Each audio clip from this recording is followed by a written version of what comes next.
quando a gente entende e se posiciona, muda a história. Irmão, o entendimento do tema de hoje, ele é tão poderoso que todas as vezes que isso acontece na história, o mundo fica amedrontado. De tal forma que quando a igreja primitiva chegava numa cidade, a notícia que se espalhava era: chegaram aqueles que estão transtornando o mundo. Todos os lugares, em todos os períodos, sempre houve resistência a essa realidade, porque governantes sabem, porque o mundo sabe, porque o inferno sabe, que quando essa realidade se estabelece, algo de Deus vai acontecer. Alguém está comigo? Diga amém. E o tema da mensagem de hoje é o poder da igreja. Come on, somebody. Vamos, ter alguém aqui preparado para ser ativado nessa manhã? Quantos creem que a igreja é poderosa? Diga: eu creio que a igreja de Jesus, vamos, é inabalável, é invencível, e as portas do inferno não prevalecerão contra nós. Se você crê nisso, você pode dar um brado de liberdade no seu lugar. Aleluia. Aleluia. Mateus 28:18 diz assim: então Jesus aproximou-se deles e disse: foi-me dada toda a autoridade no céu e na terra. Portanto, vão e façam discípulos de todas as nações, batizando-os em nome do Pai, do Filho e do Espírito Santo, e ensinando-os a obedecer tudo o que eu lhes ordenei. E eu estarei sempre com vocês até o fim dos tempos. Alguém pode dizer glória a Deus por isso? Mateus 28 carrega 3 pilares fundamentais da igreja, e é sobre eles que eu quero falar nessa manhã. Eu queria pedir toda a tua atenção para que a nossa história seja transformada a partir do entendimento dessa palavra. A igreja por muito tempo foi perseguida no Brasil, por um longo período menosprezada. Mas a igreja não é uma placa, não é uma instituição, não é uma denominação.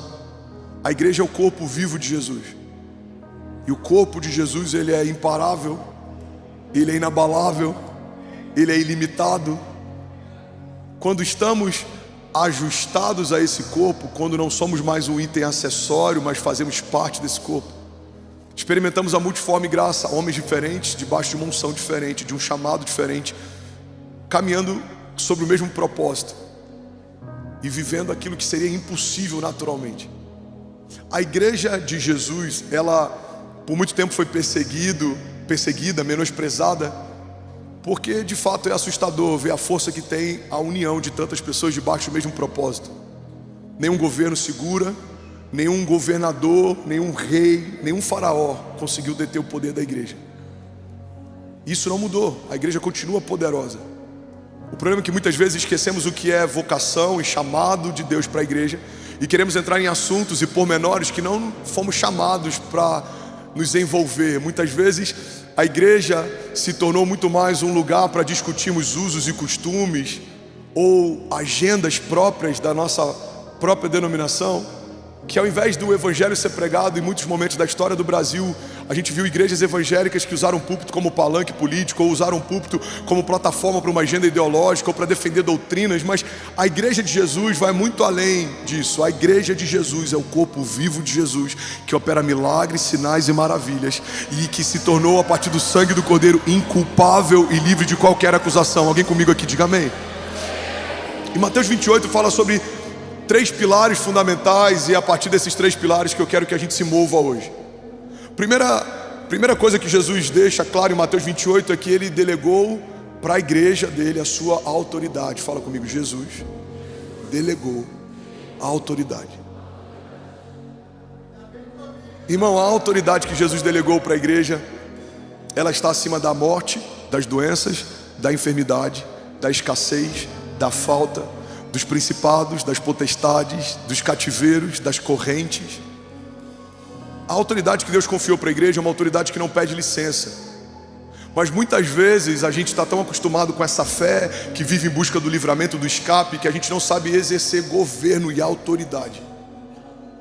Você quer um exemplo disso? A Bíblia diz que o povo, ele estava cativo por muito tempo, depois ele sai do Egito, ele é liberto, E ele caminha no deserto, até que finalmente, depois de muito tempo, ele chega diante da terra prometida. Mas a Bíblia também diz que esse povo que teve ousadia para se mover, não teve ousadia para acessar.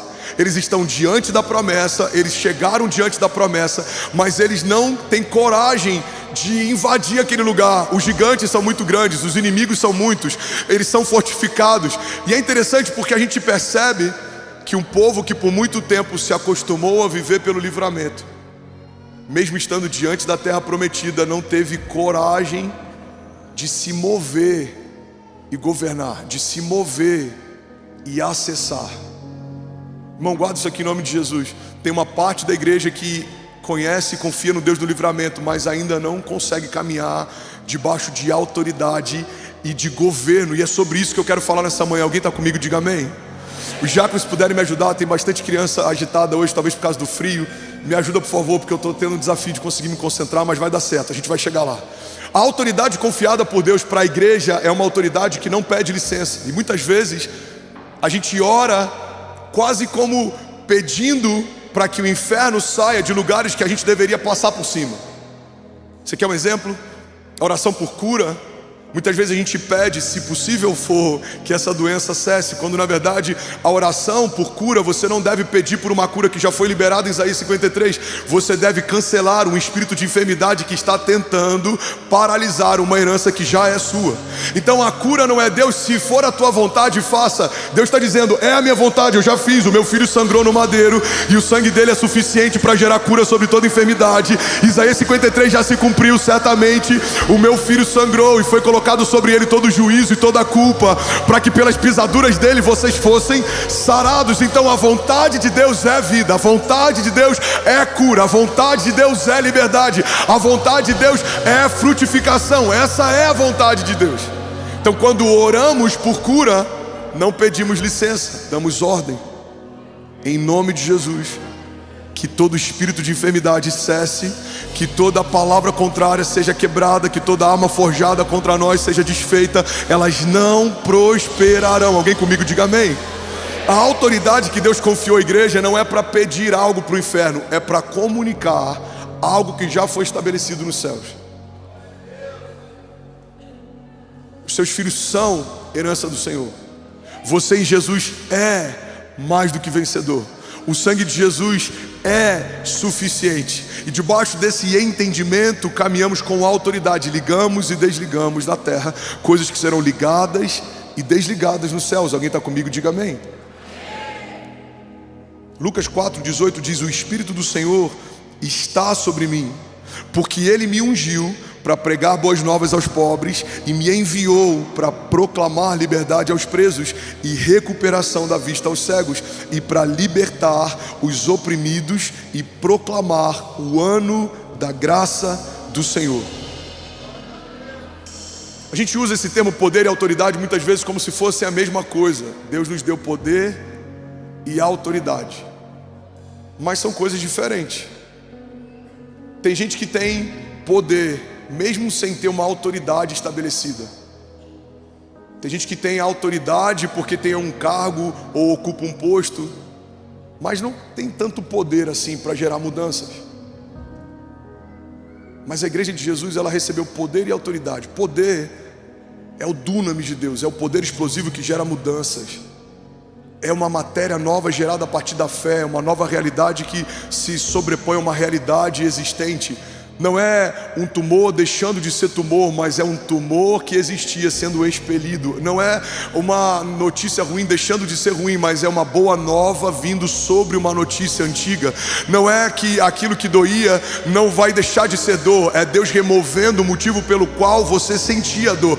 Então o poder de Deus, esse poder explosivo, é o haja que gera luz em meio a trevas. É a palavra que traz Lázaro para fora de dentro de um cativeiro e ele sai do meio de um cenário de morte e volta a viver. O poder explosivo que gera realidades é a palavra que você libera e algo acontece porque você falou. É a palavra que você libera e algo se manifesta porque você profetizou. Agora, autoridade significa poder de mando. Autoridade significa patente. Autoridade significa a estatura com a qual você se move no reino espiritual. Autoridade significa Você orar e os demônios saberem quem você é em Jesus, porque sabem o que você carrega. Autoridade é você ligar e desligar, estabelecer, conectar, profetizar. E algo acontecer a partir disso. Sabe, uma das chaves que tem mudado a história da nossa igreja, e eu já falei sobre isso algum tempo atrás, é que tudo que um dia o nosso púlpito profetiza, tempos depois o nosso púlpito tem anunciado. E precisa ser assim na sua casa, precisa ser assim com seus filhos, precisa ser assim nos seus negócios. Você precisa exercer essa autoridade que te foi confiada. Muitas vezes usamos dessa autoridade para ligar coisas que não queríamos que acontecessem e nos assustamos quando elas acontecem. Falamos sobre cenários que não são os ideais, falamos sobre medos que a gente tem a preocupação que em algum momento ele se torne uma realidade, mas muitas vezes nós não estamos ligando o futuro, profetizando o que vai acontecer. Irmão, eu estou trazendo à existência os estádios já faz algum tempo. Não se assuste quando colocarmos o pé em um deles e a gente viver o que um dia profetizou. Estamos profetizando uma igreja que vai tocar nações, estamos profetizando um avivamento nacional, estamos profetizando o tempo inteiro, através de uma fé provocativa, uma realidade desejável. Mas eu poderia usar ao mesmo tempo para profetizar o que não queremos, para declarar o que nos assusta. Mas eu aprendi que falar sobre os meus medos gasta o mesmo tempo que falar sobre os sonhos de Deus. Então, ao invés de falar do que me preocupa, eu preciso falar daquilo que pelos olhos naturais não existe, mas pela fé já aconteceu. Essa é a dinâmica da fé, uma dinâmica de antecipação. É tratar o segundo filho como realidade quando você ainda só tem o primeiro. É tratar a expansão como realidade quando você ainda está estabelecendo a primeira parte. É tratar o novo de Deus como realidade enquanto as coisas ainda não aconteceram. É tratar milagres que não são como se já fossem. É tratar uma cidade como sendo um lugar que Deus confiou enquanto você ainda não está estabelecido num bairro. Irmão, é tratar as coisas não na dimensão do que se vê, mas na dimensão do que se crê, porque aquilo que nós vemos é passageiro, é momentâneo, mas aquilo que nós cremos é eterno, é poderoso, é ilimitado, é infindável. É alguém comigo aqui nessa manhã? Então a igreja de Jesus não foi chamada para se mover de forma natural, até porque naturalmente nós somos fracos, culturalmente estamos enfraquecidos. Houve um tempo em que as maiores revoluções eram lideradas pela igreja. Houve um tempo em que as maiores catedrais e universidades e médicos, eles estavam na vanguarda como igreja. Houve um tempo em que os maiores artistas e os maiores espaços e os melhores lugares em cada cidade pertenciam à igreja. Mas, para ser muito sincero e realista, o que a gente vive no Brasil como igreja é só pela graça de Deus. Não é justificável pela cultura que temos, não é justificável pela estatura que temos, não, é graça. Deus decidiu pegar o seu corpo e mesmo usando um monte de homens improváveis, começando pelo seu pastor, quando ele opera, não há quem possa resistir. Agindo Deus em nosso favor, não há quem possa impedir o seu agir. Se Deus é por nós, quem será contra nós? Ele pode pegar um menino como José, que dormia na noite anterior como escravo e na noite seguinte dorme como governador. Ele pode pegar um menino como Davi, que está no momento cuidando das ovelhas do pai e anos depois está sentado no trono reinando sobre Israel. Ele pode pegar qualquer um, como me pegou, e ele pegou você. Ele pode pegar os seus filhos e caminharmos debaixo de um poder e autoridade que não é daqui, porque de fato o que Deus nos confiou não é da terra para os céus, é dos céus para a terra. Ligamos e desligamos, estabelecemos, concordamos, profetizamos, e aquilo que de forma natural era impossível de acontecer se torna inevitável. Pessoas vão dizer, não tem como acontecer. Os céus estão dizendo, já aconteceu. Alguém comigo aqui, diga amém. Aleluia. Diga comigo, Jesus delegou a sua autoridade. Mateus 16:19 diz assim: e eu lhes darei as chaves do reino dos céus, e o que você ligar na terra terá sido ligado nos céus, e o que você desligar na terra terá sido desligado nos céus. Salmos 115:16 diz: os mais altos céus pertencem ao Senhor, mas a terra Ele confiou ao homem. Romanos 5,17: se pela transgressão de um só a morte reinou por meio dele, muito mais aqueles que recebem de Deus a imensa provisão da graça e a dádiva da justiça, esses reinarão em vida por meio de um único homem, a saber, Jesus Cristo. Alguém comigo aqui, diga amém. A Bíblia diz: os céus pertencem ao Senhor, mas a terra Ele confiou aos homens. A terra Ele confiou aos homens. Irmão, quando a igreja entende o poder que ela carrega debaixo do poderoso sangue de Jesus, a gente não consegue mais ser medroso, a gente se torna ousado. Como Davi, um exército inteiro temendo um homem grande. Davi olha para aquele homem e a única coisa que Davi vê é a vulnerabilidade dele. Aquele homem não carrega uma aliança com Deus, ele era incircunciso, ele não estava debaixo da aliança. Por isso que Davi olha para o gigante e fala: quem é esse incircunciso filisteu? Em outras palavras, ele está dizendo: quem é esse homem que não tem uma aliança com Deus, afrontando um exército debaixo da aliança de Deus? Davi viu o que eles não viram, por isso Davi se moveu de uma forma que eles não se moveram, porque eles olharam para a estatura do gigante e acharam que a estatura do gigante era amedrontadora.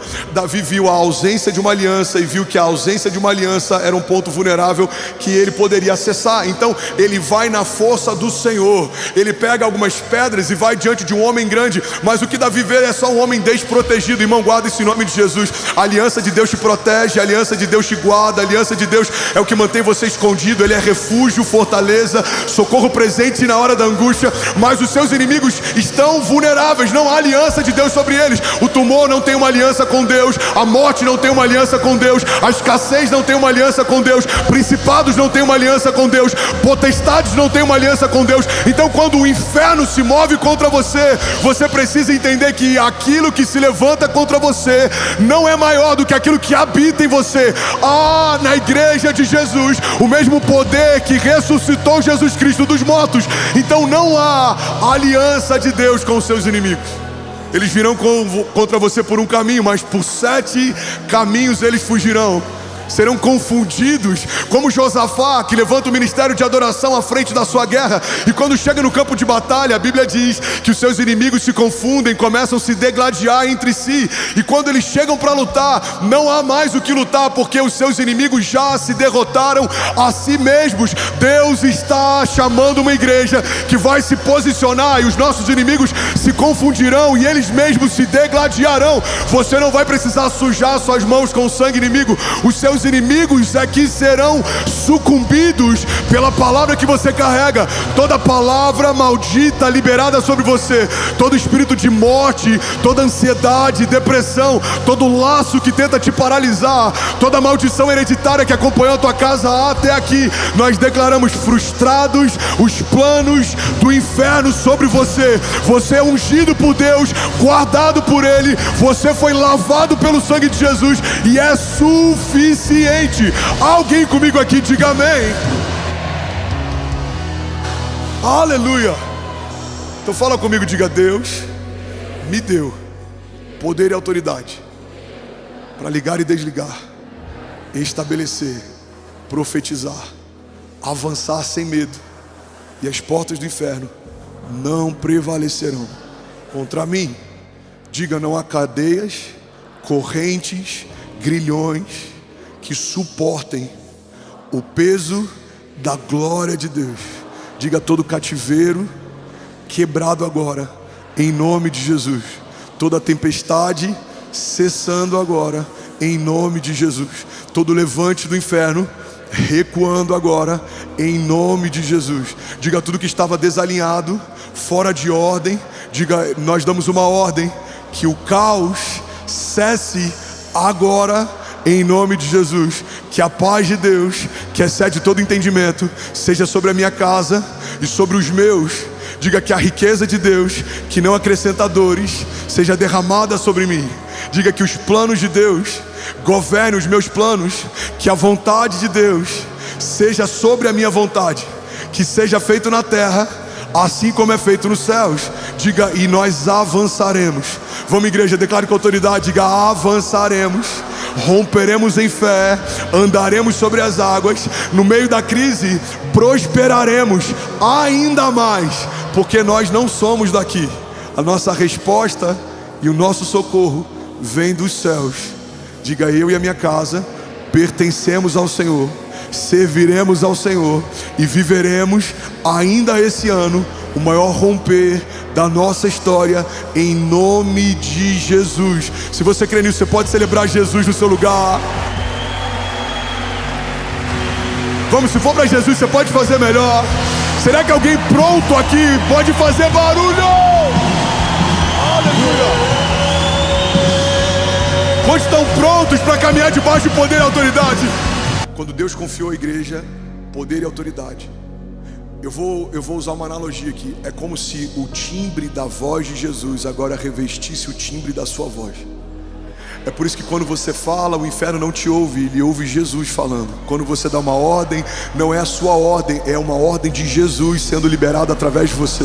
Quando você profetiza, não é só o que você deseja, mas é a própria voz de Deus ligando o que você está ligando e chancelando o que você está falando. Alguém comigo aqui em nome de Jesus?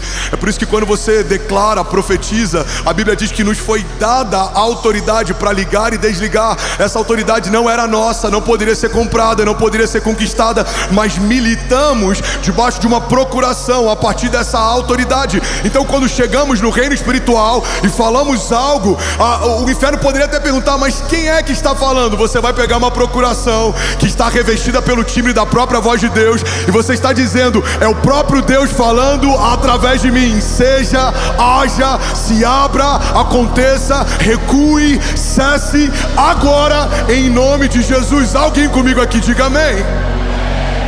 Isso é tão forte, irmão, que até quando fazemos um convite para a salvação, a Bíblia diz que é como se Deus falasse através de nós. A Bíblia diz: fomos reconciliados com Deus através do sacrifício físico de Jesus. Mas não só isso, recebemos também o ministério da reconciliação. Por isso, todas as vezes que dizemos reconciliem-se com Deus, olha o que a Bíblia diz: é como se o próprio Deus falasse através de nós. Pastor, torna mais claro essa passagem. Eu vou tornar. A Bíblia está dizendo que quando falamos sobre a obra de salvação de Jesus e quando convidamos alguém para acessar a graça pela fé, é como se o próprio Deus falasse enquanto falamos.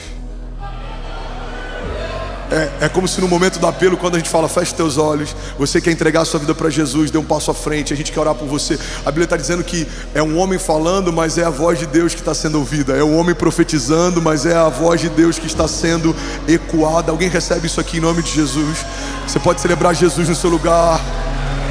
Vamos, Lagoinha, Deus está fazendo algo aqui nessa manhã. Vamos, exalte a Ele, exalte a Ele. Aleluia.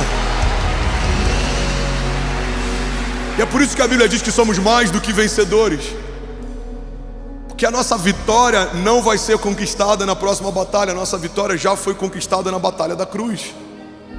A cruz do Calvário e o sacrifício de Jesus nela estabeleceram a nossa herança. Esse é o poder da igreja. O poder da igreja é o poder da herança. O poder da igreja não é o que conquistamos, é o que Jesus conquistou. Não é o que fazemos, é o que Jesus já fez. Não é quem somos, mas é o que nos tornamos nele. Não é o que falamos, mas é o que ele fala através de nós. Você se tornou boca de Deus na terra, irmão. Você está ligando e desligando. A Bíblia diz que a língua carrega poder de vida e de morte. Aquele que gosta de usá-la comerá do seu fruto. Então a igreja de Jesus precisa falar o que quer ver, não o que está vendo. O que estamos vendo?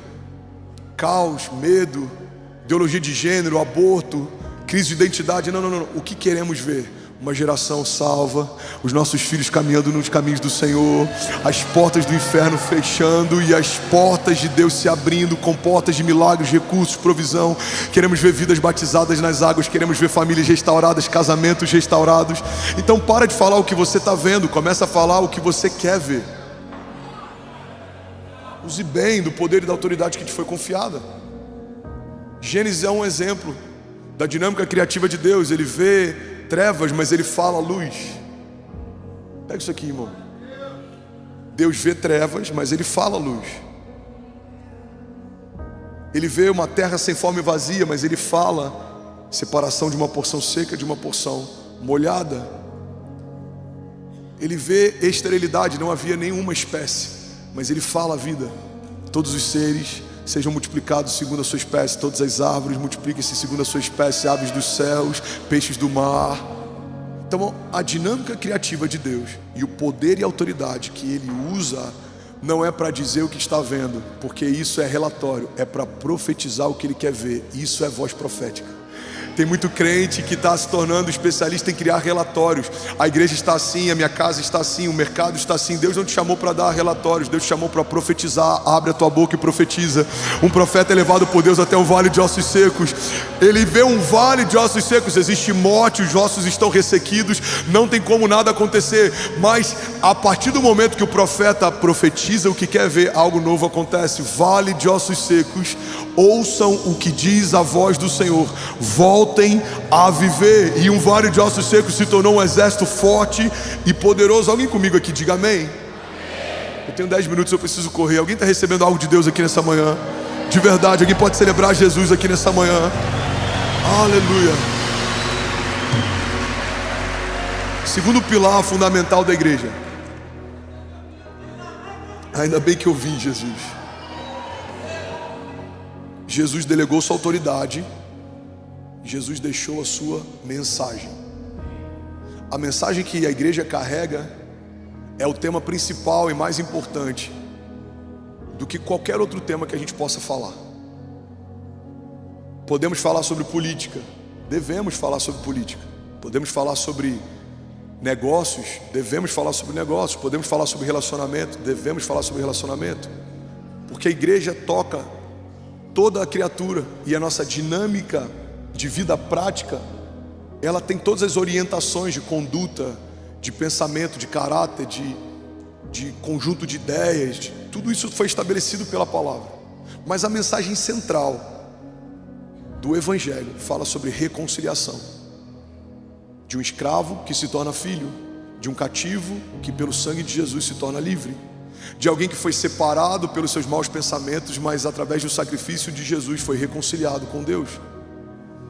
A mensagem do Evangelho que nos foi confiada fala a respeito de um caminho que Deus construiu do céu para a terra. Enquanto vemos em Babel homens tentando construir uma torre da terra para os céus, vemos na nova aliança o próprio Deus construindo um caminho do céu para a terra. Vemos o único Filho de Deus sendo rasgado no madeiro para que todos os homens pudessem ser feitos filhos de Deus.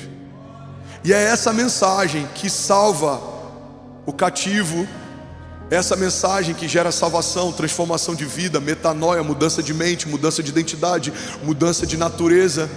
Qualquer outra mensagem que não seja essa mensagem se torna secundária. Algumas inclusive se tornam supérfluas. Tem coisas que se a gente falar, tendo falado isso, está tudo bem. Mas qualquer coisa que a gente falar sem ter falado sobre isso, perde o seu valor. A mensagem central do Evangelho fala a respeito de uma nova natureza, um novo nascimento.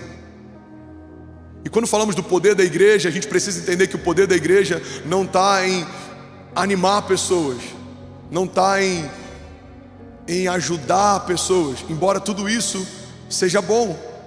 Pessoas recebem um bom ânimo quando ouvem uma palavra de fé, pessoas recebem ajuda através de projetos de justiça social, mas a igreja não se resume à caridade, a igreja não se resume a um lugar onde somos renovados para viver mais uma semana. A igreja é um centro de liberação de destinos, é um lugar onde alguém que estava fadado a uma morte eterna recebe de Deus o acesso à vida eterna. A igreja é um lugar tão poderoso e o púlpito é um lugar tão importante que todas as vezes que o Evangelho é pregado só tem dois caminhos: ou vai gerar juízo para quem ouviu e não creu, ou vai gerar salvação para quem creu e se arrependeu. A igreja de Jesus recebeu do próprio Deus uma mensagem. Você está comigo? Diga amém. A mensagem do Evangelho poderia se resumir em João 3,16.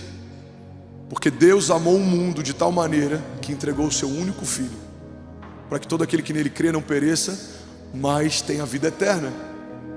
Eu gosto de usar na versão Incendiários, eu sempre brinco com essa versão, para simplificar o entendimento de João 3,16. A Bíblia diz mais ou menos assim: Deus amou você de tal maneira que Ele aceitou a ideia de abrir mão de Jesus por um tempo, mas não aceitou a ideia de abrir mão de você para sempre. Ele poderia ter resetado a criação e feito de novo, como ele fez no dilúvio. No dilúvio ele poupa uma família e recomeça todas as outras. Ele poderia ter abortado o projeto, como eu e você já fizemos tantas vezes, com um relacionamento que é desgastante, ou com uma empresa que dá muito trabalho, ou com uma igreja que a gente não concorda com algumas coisas, ou com algo que pra gente custa, a gente fala, quer saber, eu não preciso disso. Quantos aqui já usaram essa frase em algum momento? Eu não preciso passar por isso. Agora imagina o Deus Criador, que acabou de criar algo, que acabou de cair.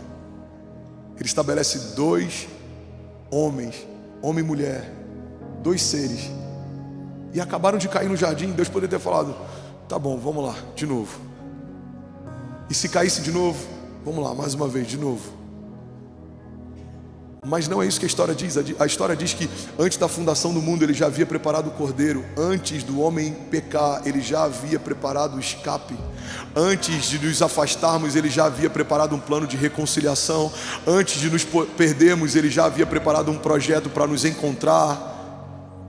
E essa mensagem, que ela atravessa gerações, é por essa mensagem que os heróis da fé aguardavam o cumprimento dela. Hebreus 11 diz, todos esses heróis da fé aguardaram o cumprimento da promessa, mas morreram sem vê-la se cumprir. A gente lê Hebreus 11 e a gente fala, não faz sentido, se os heróis da fé não viram o cumprimento das promessas, como que eu vou ver os cumprimentos das minhas promessas? Mas as promessas que os heróis da fé não viram se cumprir não eram promessas pessoais, era uma promessa que eles aguardavam, que em algum momento Deus enviaria o seu filho, e o verbo seria encarnado, e o filho de Deus sangraria no madeiro, porque maldito é todo aquele colocado sobre o madeiro, e então haveria salvação por meio de uma reconciliação estabelecida a partir de uma nova aliança. Irmão, o que Abraão não viu, o que Moisés não viveu, o que Davi não viveu, nós nascemos num tempo em que já se cumpriu. O Filho de Deus já veio, o Messias já foi entregue, ele foi morto, e ao terceiro dia ele ressuscitou. Estamos debaixo de uma aliança que não vai se cumprir, ela já se cumpriu. Aquilo que o profeta Joel havia declarado, derramarei o meu espírito sobre toda a carne, os vossos velhos terão sonhos, os vossos jovens terão visões, os vossos filhos e as vossas filhas profetizarão. Já se cumpriu em Atos 2, os céus se abriram, estavam todos reunidos em um só lugar, até que veio sobre eles revestimento de poder, e a igreja de Jesus foi revestida de poder e autoridade. Nós nascemos de novo em Cristo Jesus. Há alguém comigo aqui? Diga amém. E essa é a mensagem. A mensagem que vale a pena gastar a vida para falar, a única mensagem capaz de mudar uma geração, de ressuscitar mortos, de curar enfermos, de libertar cativos, de restaurar casamentos, de mudar o caráter de um homem ruim, transformá-lo em um homem bom. A única mensagem capaz de pegar um perseguidor de igrejas como Saulo e transformar num plantador de igrejas como Paulo. A única mensagem que faz alguém como Estevão, mesmo sendo apedrejado, vendo a glória de Deus resplandecendo sobre a sua face, porque sabia que a vida eterna estava aguardando. A mensagem da cruz do Calvário é a única mensagem que vale a pena ser propagada pela igreja de Jesus. Há alguém comigo aqui? Diga amém. Então fala comigo. Jesus entregou para a igreja a autoridade, e Ele nos confiou a sua mensagem. Qual é a mensagem do Evangelho? A mensagem do Evangelho fala sobre substituição, fala sobre algo que eu e você jamais faríamos, mas Ele fez. Fala sobre alguém que era bendito e se fez maldito para você ser abençoado. Fala sobre alguém que era livre e se fez escravo para você ser liberto. Fala sobre alguém que era filho e se fez pecado para você receber filiação. Fala sobre alguém que estava na glória e veio para a terra para você poder acessar a glória. Fala sobre alguém que tinha vida, que era a própria vida, e que enfrentou a morte para que nós que estávamos mortos em delitos e pecados pudéssemos voltar a viver. A mensagem do Evangelho fala sobre substituição. Igreja, olha para mim. Tudo o que a gente profetiza aqui sobre bênçãos financeiras, com portas se abrindo, milagres, sobre estabelecermos novos lugares, e caminharmos em uma dinâmica de poder e autoridade, ligarmos e desligarmos, tudo isso é maravilhoso, mas é passageiro. Um dia fecharemos os nossos olhos pela última vez, e é aí que começa o acesso à eternidade. É aí que tudo aquilo que a gente conquistou deixa de ter valor, porque não dá para usar para o lugar onde estamos indo aquilo que conquistamos aqui. Aquilo que conquistamos é passageiro, as dores que enfrentamos também. A Bíblia diz: todo o nosso sofrimento leve e momentâneo está acrescentando, gerando em nós uma glória eterna que pesa mais do que todas elas. A dor vai passar, o choro vai passar, o luto vai passar, a perda vai passar, o medo vai passar, a ansiedade vai passar. Essas realidades não estavam no jardim antes da queda. Não havia medo, porque a criação não conhecia o inimigo. Não havia morte, porque fomos feitos como Deus. Só depois da queda que o nosso tempo foi limitado a 120 anos. Não havia dores de parto. A gestação se torna um sacrifício depois da queda. Antes era só um deleite. Não havia calendário, o tempo não era limitado. Não havia limitação. O homem foi feito imagem e semelhança do Criador. É para esse lugar que a cruz nos trouxe de volta.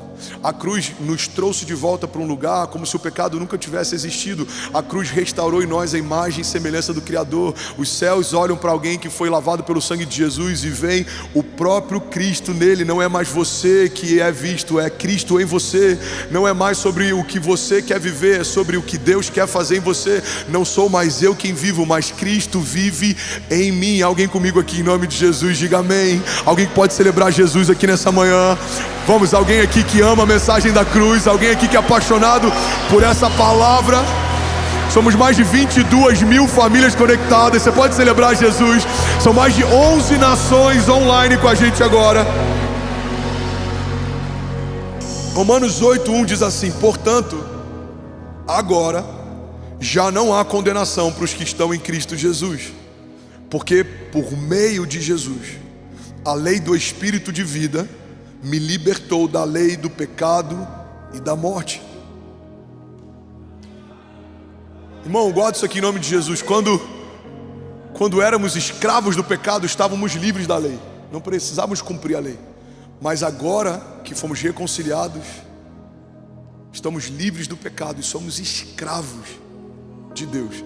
Ou seja, você está vinculado com Deus de tal forma que não há mais separação. Você foi comprado. A Bíblia diz que Jesus comprou com seu próprio sangue para o seu Pai homens de todos os povos, de todas as línguas e de todas as nações. Nós fomos reconciliados com Deus, não há separação. Por isso que João 15 fala sobre algo tão poderoso. João 15 diz: se vocês permanecerem em mim, as minhas palavras permanecerem em vocês, me pedirão o que quiserem e lhes será concedido. João 15 está dizendo que se a gente estiver tão conectado com Deus a ponto das palavras dele serem tudo em nós e nós estivermos completamente nele, tudo que você vai desejar pedir já é o que Deus quer te dar. A tua agenda se tornou a agenda de Deus, a tua vontade é a vontade de Deus, os teus sonhos se tornaram os sonhos de Deus. Então tudo que você vai viver, Deus já preparou para você. O salmista diz: todos os meus dias foram escritos pelo Senhor no seu livro, antes de qualquer um deles existir. Irmão, você pode caminhar sozinho, fazendo a sua própria história, ou você pode caminhar com Deus, vivendo uma história que já foi escrita por Deus. Aquilo que os seus olhos não viram, aquilo que os seus ouvidos não ouviram, aquilo que não penetrou no teu coração, é isso que Deus tem preparado para aqueles que o amam e caminham debaixo do seu propósito. Então a mensagem que foi confiada à igreja é: arrependam-se e esqueçam as coisas que ficaram para trás e recebam de Deus uma nova natureza, uma nova identidade e um novo destino. O que é o arrependimento? A partir da mensagem da cruz, é você se enojar do que você se tornou e você nascer para quem Deus sempre quis que você fosse. Você olhar no espelho e ver: não existe um caminho bom em mim, um pensamento bom em mim, meu coração é mau. Mas a partir de Jesus você perceber que Jesus está ganhando espaço em você. Não sou mais eu quem vivo, mas Cristo vive em mim. Os meus pensamentos estão mudando, a minha mente está mudando, os meus desejos estão mudando, a minha agenda está mudando. Alguém comigo aqui diga: eu creio que a mensagem da cruz é suficiente. Em terceiro lugar, eu finalizo com esse último pilar. A igreja recebeu de Deus a autoridade. Fala comigo: poder e autoridade.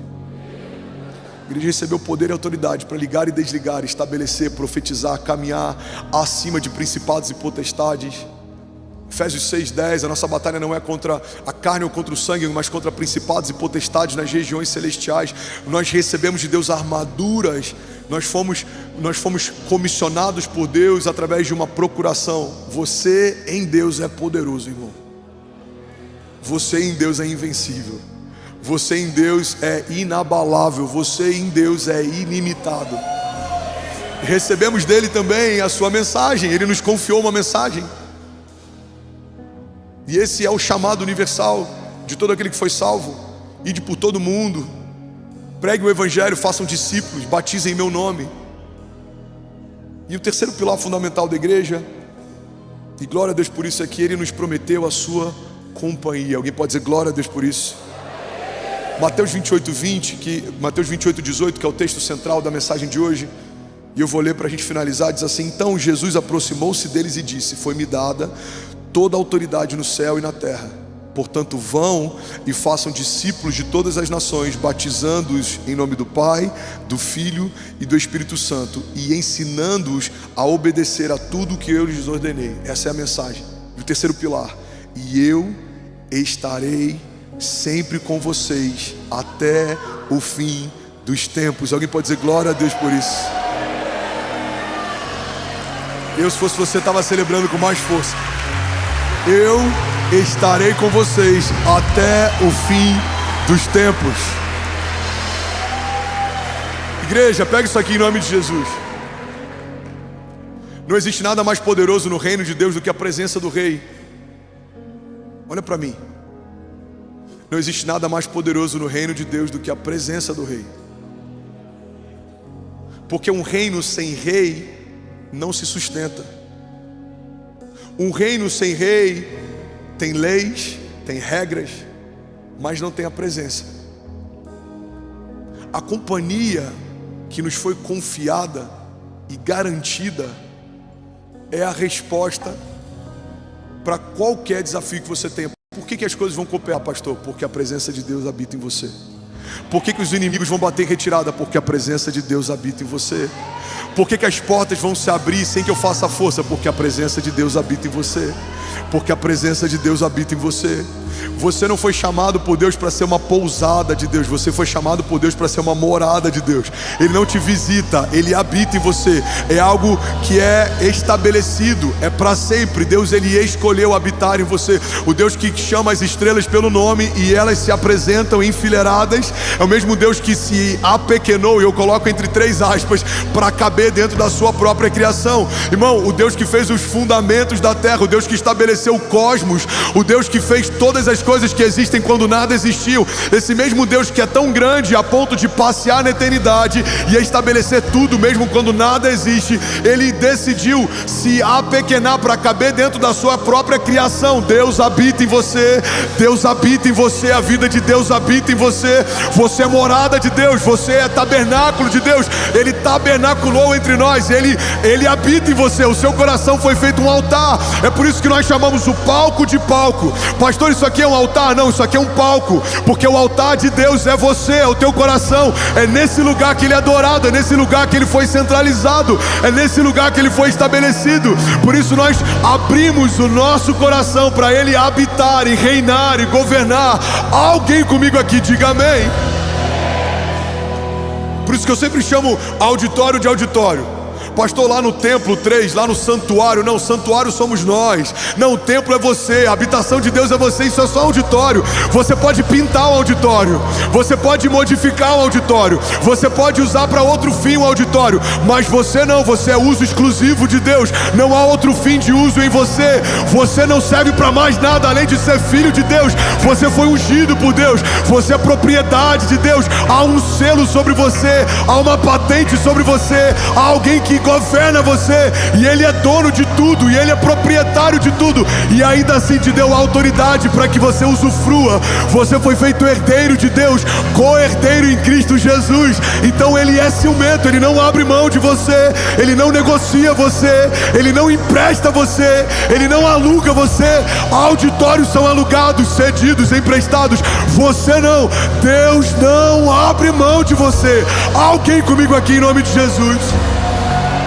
Aleluia, aleluia. O que sustenta você de pé é a presença que habita em você. O que afugenta os seus inimigos é a presença que habita em você. O que garante o teu futuro é a presença que habita em você. A presença Muda o ambiente, você entra no ambiente e as pessoas falam, cara, tá diferente. Quantas vezes já ouvi pessoas falando, pastor, você sobe, quando você começa a falar, eu sinto o ambiente mudando. A presença, eu sem a presença, você não consegue ouvir 3 minutos. Com a presença tem gente que ouviria mais de 1 hora. O louvor, tem algo diferente, os meninos começam a cantar e muda a atmosfera. E parece que a gente está acessando os céus. É a presença atrai os céus para a terra. A presença atrai presenças angelicais. A presença faz com que milagres que eram impossíveis se tornem inevitáveis. Tudo acontece na terra por causa da presença. Alguém comigo aqui diga amém. E ela está disponível. Fala para quem está do seu lado, está disponível. E a igreja foi chamada para isso. A igreja foi chamada para caminhar debaixo de poder e autoridade, para apresentar e guardar confiadamente a sua mensagem, e para não viver longe da sua companhia. A presença de Deus é tudo que nós temos. Na antiga aliança, a glória era algo que poderia visitar, era algo que pontualmente poderia se mover. O cabode de Deus significa o peso da glória de Deus. A gente vê, por exemplo, quando o templo de Salomão foi aberto, a presença de Deus invadiu aquele lugar, a glória de Deus invadiu aquele lugar, ninguém conseguia ficar de pé. No Santo dos Santos, você via a glória de Deus manifesta na Arca da Aliança, o cabode, mas existe um termo também chamado icabode, a glória de Deus se foi. Não tem nada pior do que você ver um ministério ou um homem de Deus em que você não vê mais Deus nesse homem ou nesse ministério. Não tem nada pior do que você ver alguém que já foi tão usado e tão cheio e carregava unção e que era encharcado da vida de Jesus, e hoje é alguém vazio que está no modo automático, falando as mesmas coisas que falava e não carregando mais o que carregava. Irmão, se tem algo que a gente precisa temer, é não sair desse lugar e não deixar de carregar e preservar essa presença. Você está comigo? Diga amém. A Bíblia diz que se uma mosca cai sobre um frasco de perfume, todo o perfume se perde. Agora, os vitimistas vão dizer, a culpa não foi minha, a mosca caiu. Mas os homens de Deus precisam entender, só cai uma mosca dentro de um frasco de perfume se esse perfume está descoberto. Precisamos preservar esse lugar, precisamos preservar a presença. Deus, você pode tirar tudo de mim, mas não me tira a tua presença. Jesus, eu preciso da tua presença. Jesus, eu só me movo na tua presença. Jesus, eu não me garanto sem a tua presença. A tua presença me renova no meu dia mal. A tua presença me empodera quando os meus inimigos me cercam. A tua presença é a minha garantia de que portas vão se abrir. É como uma porta com sensor de presença de uma loja, de um shopping. Você pisa, ela detecta a presença e se abre. No reino de Deus é assim. As portas que você vai acessar vão se abrir sem você fazer força, porque você carrega a presença. Aonde você vai existe um bom perfume. Jesus é percebido em você. Jesus, ele tem liberdade em você. Jesus se move em você. Jesus, ele se move na sua casa, ele se move nos seus filhos. É por isso que ele precisa ser o sócio majoritário da tua empresa. Tem homens aqui que criaram conselhos consultivos na sua empresa, mas nunca pediram um conselho para Deus e não entendem por que coisas estão fora de ordem. Porque você pede conselhos a homens, mas não pede conselho ao seu pai. Coloca para ele o melhor lugar, a melhor cadeira, a melhor posição. Se ele falar, iremos. Se ele falar, compraremos. Se ele falar, avançaremos. Mas se Deus não falar, esperaremos até que venha uma palavra. Nenhum pé se move, nenhuma mão se levanta sem que haja uma palavra de Deus. Agora, quando ele fala, irmão, não importa se a conta não fecha, se não faz sentido, se homens não concordam, se Deus disse que vai acontecer, nós sabemos, já aconteceu. Alguém comigo aqui em nome de Jesus? Aleluia. Aleluia. Fala comigo, está disponível? Está disponível. Está disponível, isso é o Evangelho. A religião vai falar, você precisa fazer para acessar essa presença, você precisa fazer para merecer. O Evangelho fala, nenhum de nós seria digno de poder carregar o que carregamos, mas pela misericórdia de Deus, Ele nos tornou filhos. Ele nos tornou morada, Ele nos tornou habitação.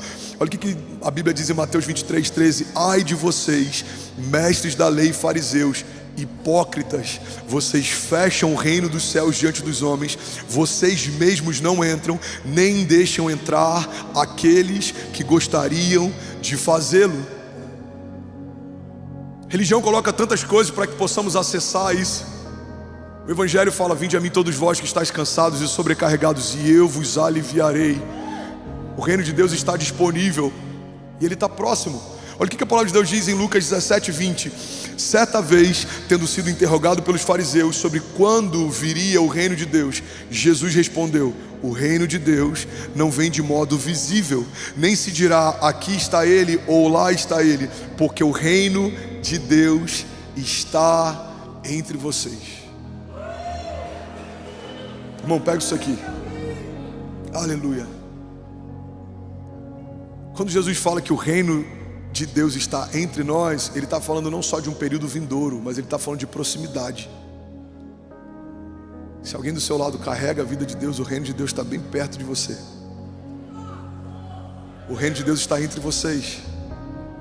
Somos parte desse reino, embaixadores desse reino, falamos em nome desse reino, temos autoridade para ligar e desligar coisas a partir desse reino. Somos parte. Então quando você entrar na tua casa hoje, mesmo que talvez alguns lá não creiam em Jesus ou não sejam salvos, o reino de Deus está entrando na tua casa. Quando você chegar na tua empresa, fecha a porta do teu trabalho, profetiza, não tem um funcionário cristão, você não tem um sócio cristão. Pai, o reino de Deus está nesse lugar, a tua bênção está nesse lugar. Eu reivindico as realidades dos céus sobre esse lugar, que a tua presença invada esse lugar, que o inferno seja dissipado, que as trevas recuem, porque eu cheguei aqui e eu carrego a tua vida, e a tua vida é suficiente. E onde ela habita, algo acontece, e onde há liberdade para que ela flua, coisas sobrenaturais se movem.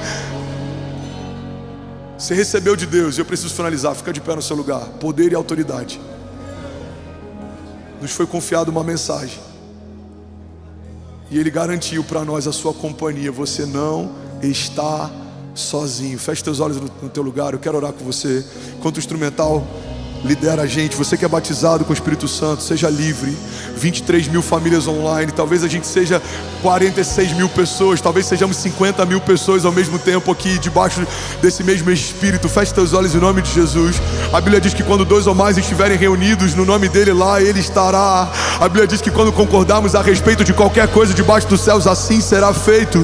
A Bíblia diz que se ligarmos na terra, algo será ligado nos céus. Se desligarmos na terra, algo será desligado nos céus. Então eu queria te convidar de olhos fechados até esse momento com Deus. Não se esquece, irmão, você está encharcado da vida de Deus. Você foi feito casa de Deus. Você é morada dele. Ele habita em você, Ele se move em você. E se você der liberdade, Ele vai fazer coisas que você ainda não viu fazer. Ele quer gerar em você coisas que você ainda não viu gerar. Ele quer remover cada vez mais a aparência que você tem de você e gerar cada vez mais a aparência dele em você, até que não dê mais para diferenciar quando é ele e quando é você. Você falando vai ser o próprio Deus falando. Você sonhando vai ser o próprio sonho de Deus se movendo. Você vai caminhar debaixo da vontade dele. Você vai caminhar debaixo da agenda dele. Você vai se mover debaixo do tempo dele. E agindo Deus em nosso favor, quem impedirá o seu agir? Salmos 91:9 diz: se você fizer do Altíssimo seu refúgio, nenhum mal atingirá e desgraça alguma chegará à sua casa. Salmos 18:28 diz: tu, Senhor, mantém acesa a minha lâmpada, e o meu Deus transforma em luz as minhas trevas. Salmos 3:3 diz: mas tu, Senhor, és o escudo que me protege, és a minha glória e me faz andar de cabeça erguida. Feche teus olhos em nome de Jesus. Pai, nós declaramos liberdade para o teu fluir nessa manhã.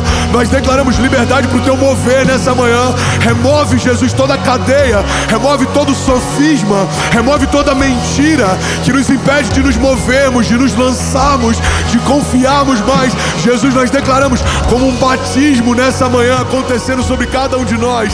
Remove tudo que nos impedia de crer, de nos mover, de confiar. Jesus, remove toda a cadeia e toda a corrente, remove todo o grilhão, remove toda a mentira, todo o trauma. Nós declaramos em nome de Jesus. E aí, tudo bom? Você acabou de assistir uma mensagem aqui do nosso canal. Eu tenho certeza que ela te edificou e que ela vai gerar algo novo em você. E a gente separou mais 2 vídeos. Eu quero deixar essas indicações aqui para você continuar queimando com Jesus. E eu quero muito te fazer um pedido também. Se essa mensagem te edificou, comenta aqui embaixo, segue o canal, me ajuda a compartilhar para que mais pessoas sejam tocadas também. Deus te abençoe.